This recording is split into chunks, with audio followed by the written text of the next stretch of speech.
Écoutez bien ce qui va suivre. C'est la semaine du son, ou plutôt la quinzaine, puisque l'événement porté par l'UNESCO dure jusqu'au 1er février. C'est sur ce sujet que s'est penchée Vicky Bogart ce soir.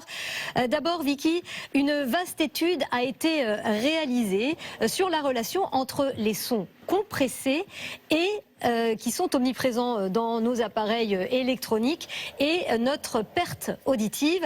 C'est une première mondiale que cette étude. Alors justement, dites-nous tout. Qu'est-ce qu'elle nous dit cette étude et qu'est-ce qu'un son compressé?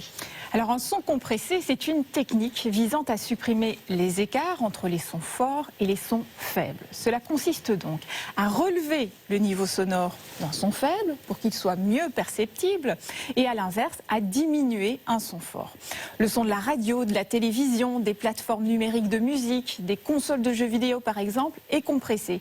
L'objectif est que les médias et les musiques puissent être entendus partout, même en voiture ou dans le bruit urbain. Mais cela n'a pas que des avantages. Des chercheurs de l'INSERM et de l'Institut de l'audition ont donc fait écouter pendant plusieurs heures de la musique à des cochons d'Inde qui ont un système auditif proche du nôtre. Les cochons d'Inde qui ont écouté de la musique compressée ont subi une fatigue auditive car avec le son compressé, le gain est manipulé. Il n'y a donc plus vraiment de silence total, ni de respiration, ni de nuances, avec à terme des risques de lésions auditives.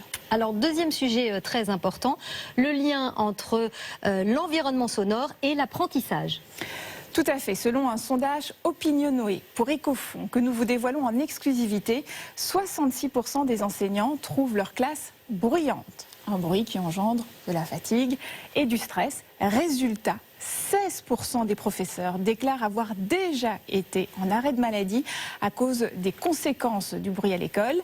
La crise sanitaire aggraverait le problème. Avec le masque, les enseignants auraient tendance à forcer sur leur voix et le niveau sonore des classes augmenterait.